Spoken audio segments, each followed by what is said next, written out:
Olá, bem-vindos e bem-vindas. Vamos fazer mais um resumo da aula de quinta-feira. Eh, Agora vamos entrar na nova matéria sobre comunicação, a que eu dei o título Comunicar para me relacionar bem com os outros, para a paz. É esse o nosso objetivo.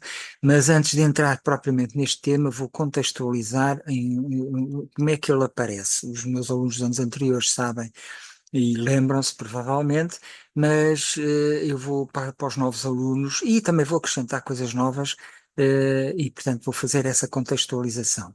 Nos anos anteriores, portanto, nós temos vindo a analisar as competências que mais contribuem significativamente para bons relacionamentos. Competências aqui no sentido de saber o que devemos fazer e sabermos aplicar esse saber, né?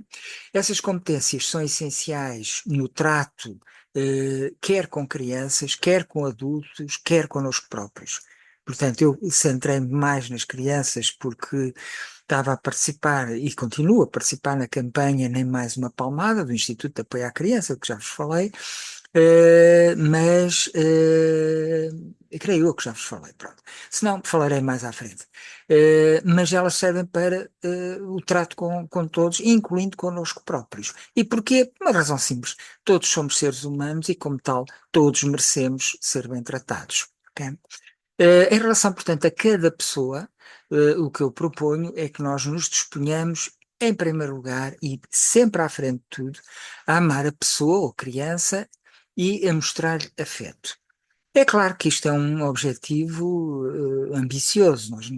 É difícil a gente conseguir amar toda a gente e em todos os momentos. Portanto, se tal não for possível, quando tal não for possível, existem alternativas que contribuem para construir bons relacionamentos. E a primeira alternativa é termos empatia pela pessoa.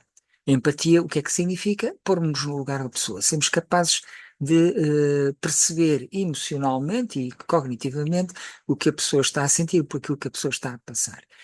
Nem sempre estamos disponíveis para ter empatia. Nessa situação, pelo menos, devemos tentar compreender a pessoa. E isto é já uma coisa mais cognitiva, contribui para o melhor relacionamento, principalmente se nós mostrarmos à pessoa e comunicarmos à pessoa que estamos a fazer esse esforço. Com crianças, há uma alternativa ainda melhor do que qualquer uma destas, e que é simplesmente dar abraços. Uma das maiores especialistas mundiais na vinculação de crianças, filhos e pais, era esta a grande recomendação que dava: abraçar as crianças tantas vezes quantas vezes a gente puder. E mesmo que não tenhamos, não consigamos dizer grande coisa, não é? Muito bem. A importância, imagino que possam estar a duvidar, a ter dúvidas, mas isso será assim tão importante? Não haverá aí um certo romantismo, um certo sentimentalismo? Então vou-vos falar de como é que a ciência chegou à conclusão que, de facto, este era um ponto fulcral no relacionamento, principalmente com as crianças. E vou falar-vos então um pouco da história do estudo que foi feito da importância do amor no crescimento das crianças. E o grande pioneiro, o grande nome, uma pessoa absolutamente genial, foi René Spitz, nascido em 1887 e morreu, falecido em 1974. René Spitz era alemão, já estão a ver qual é o resto da história. Quando com a ascensão do nazismo teve que fugir da Alemanha e foi para os Estados Unidos, onde iniciou uma carreira brilhante, e terá sido, se não o primeiro, um dos primeiros a fazer estudos verdadeiramente científicos, tendo como objeto de estudo as crianças. O que é que ele descobriu? Ele descobriu várias coisas. Ele estudou, entre outras coisas, ele estudou orfanatos. O efeito da privação do cuidado maternal e paternal em crianças. E, portanto, ele descobriu que essas crianças tinham consideráveis problemas, e decidiu, e aqui é que está a parte da ciência, ele decidiu, não se limitou a observar as crianças, mas fez um estudo comparativo com outros grupos. E um primeiro grupo com que ele fez foi com lares de idosos, e descobriu que a taxa de mortalidade nos orfanatos era muito maior do que nos lares de idosos. Como a amostra não era semelhante, não era com crianças semelhantes, a seguir ele teve a ideia genial de procurar um outro sítio que não fosse, enfim, propriamente com grandes condições, mas em que as crianças tinham acesso aos cuidados maternais. Que sítio era esse? Prisões de mulheres. E, portanto, compara as prisões com os orfanatos. E, mais uma vez, descobre que a taxa de mortalidade é brutalmente maior nos orfanatos. Mais, ele descobre que nas prisões não morre nenhuma criança, ele fez o estudo entre os 0 e os 2 anos, e que nos orfanatos a média de mortes era 37%. De facto, uma coisa assustadora. E aí ele, portanto, pôde provar que, de facto, a privação dos cuidados maternais, paternais, ou seja, cuidados individualizados, tanto materiais, portanto, físicos, como emocionais, eram extraordinariamente importantes. E estas suas descobertas foram confirmadíssimas depois, quando se descobriram os orfanatos, os famosos, tristemente famosos, orfanatos da Roménia, que foram descobertos depois da queda do Muro de Berlim. René Spitz descobriu ainda, são duas curiosidades, este vídeo não fazia parte da aula, mas como foi falado, decidi aqui acrescentar, vocês podem achar interessante. Ele descobriu ainda que os bebés, ao cerca por volta dos 3 meses, começam a sorrir. Uma das hipóteses que se põe é que, ao fim de 3 meses, os pais estão esgotados a cuidar do bebê, e esta é a recompensa, é algo que faz os pais sentirem-se maravilhosamente bem, é o bebê a sorrir para eles. Descobriu também a ansiedade perante os estranhos aos 8 meses.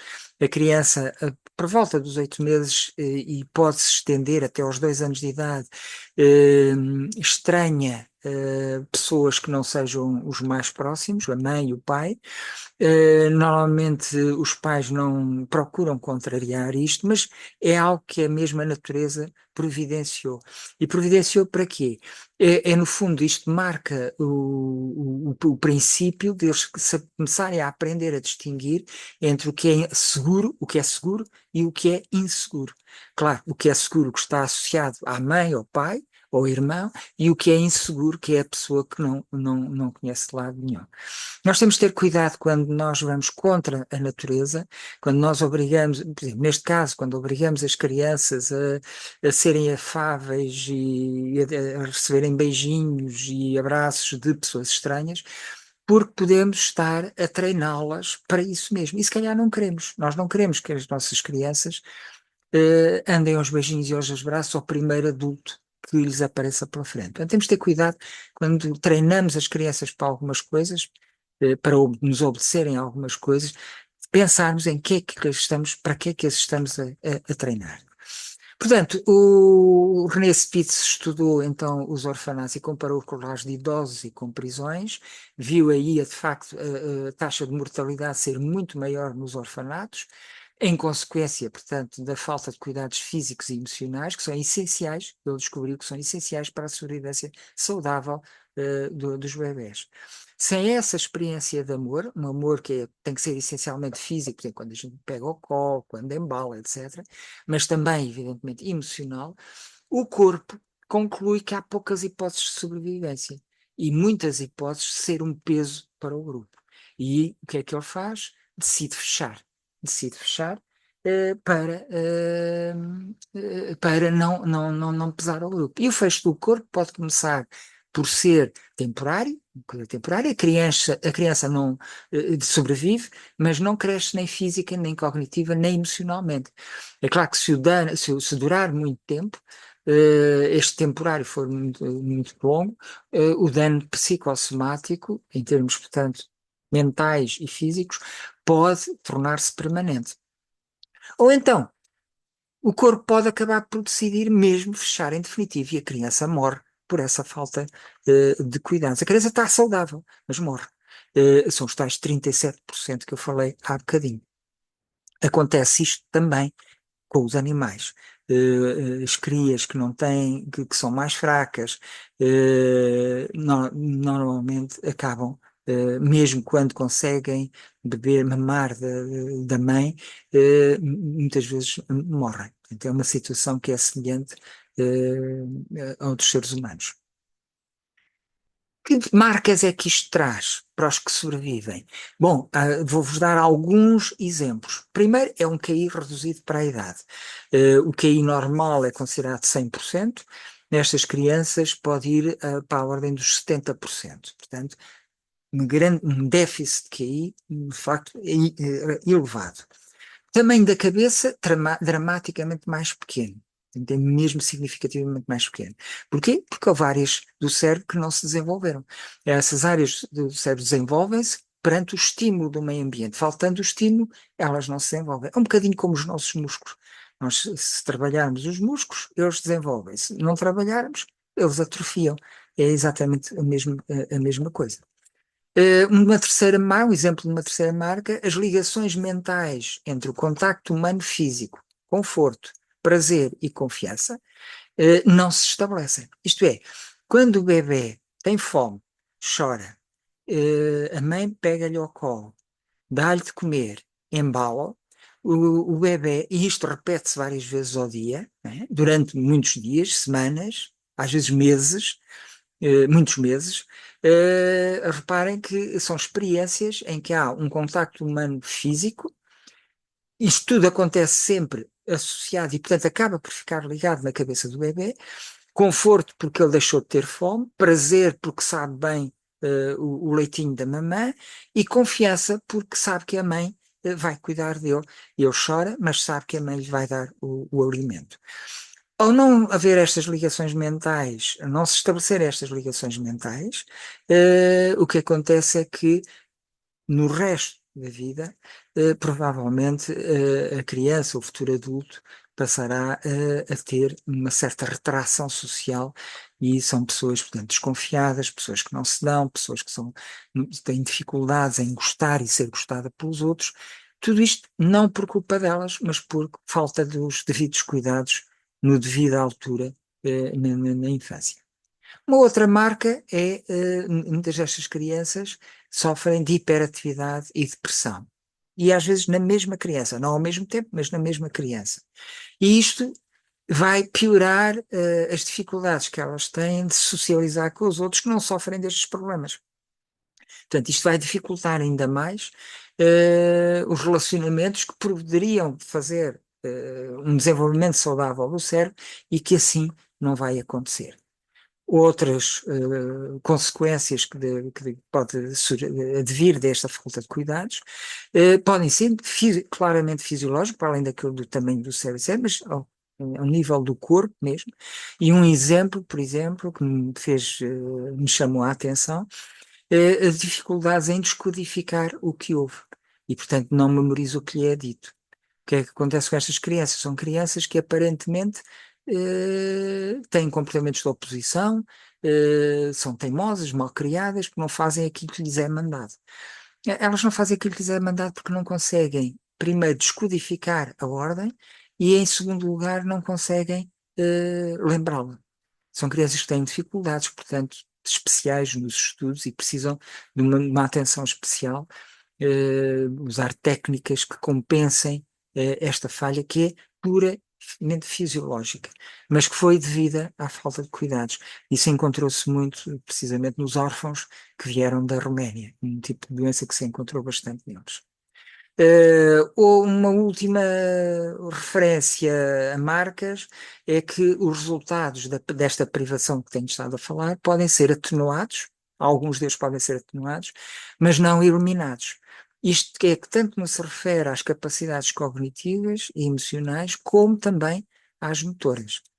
Isso vê-se nas crianças, chamadas as crianças ferais, crianças que viveram, por exemplo, os seus primeiros tempos de vida em canis, que têm depois dificuldades em falar, têm dificuldades a andar direitas, têm uma série de problemas, tanto cognitivos, emocionais, como motores. Porquê que acontece isto tudo? E estamos quase a terminar. É que nós vimos ao mundo com dois equipamentos. Um equipamento fixo, rígido, que é essencial para a sobrevivência, e muito centrado nas características físicas e emocionais. É logo os primeiros a serem, enfim, construídos. O cognitivo vem depois. Estou a falar, por exemplo, da forma do corpo, não é? É uma coisa que está pré-estabelecida. Funções diversas, como a função circulatória, digestiva, respiratória. Isto é tudo decidido sem a nossa intervenção. Emoções universais, o bebé quando nasce já é capaz de alegria, de tristeza, de zanga.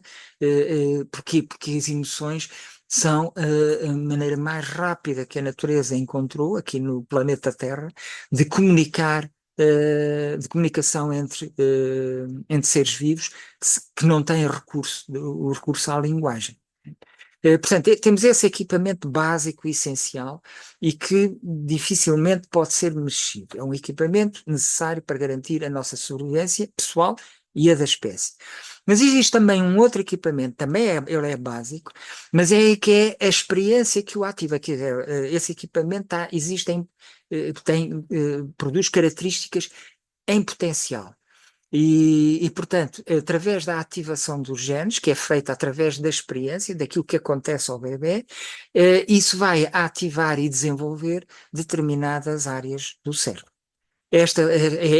Porque é que é esta flexibilidade deste segundo equipamento? É muito simples, porque um bebé pode nascer no deserto do Saara, como pode nascer no Ártico, como pode nascer nascer nas Caraíbas, portanto, tem que se adaptar. Portanto, há um equipamento básico, que é aquele que é de sobrevivência para todas as situações, que é o anterior. E este, que é aquele que permite, sim, sobreviver, mas permite adaptar-se ao contexto e muitas vezes à cultura onde o bebê nasce. No nosso mundo nós temos um problema complicado, porque a evolução da nossa sociedade é uma velocidade muito superior à velocidade da evolução, por exemplo, do nosso cérebro, e portanto nosso cérebro ainda mantém características que foram adequadas na Idade da Pedra, mas que hoje em dia na nossa sociedade muitas vezes são prejudiciais. Deveria ser sempre, não é sempre, porque há alguns sítios no nosso planeta em que essas características são fundamentais para a sobrevivência. Pensarmos no Sudão, no Iémen, na Síria, em Gaza, na Ucrânia, países onde há guerras ferozes. Este equipamento, tanto o rígido como o flexível, são absolutamente necessários para a sobrevivência e, portanto, mantém-se.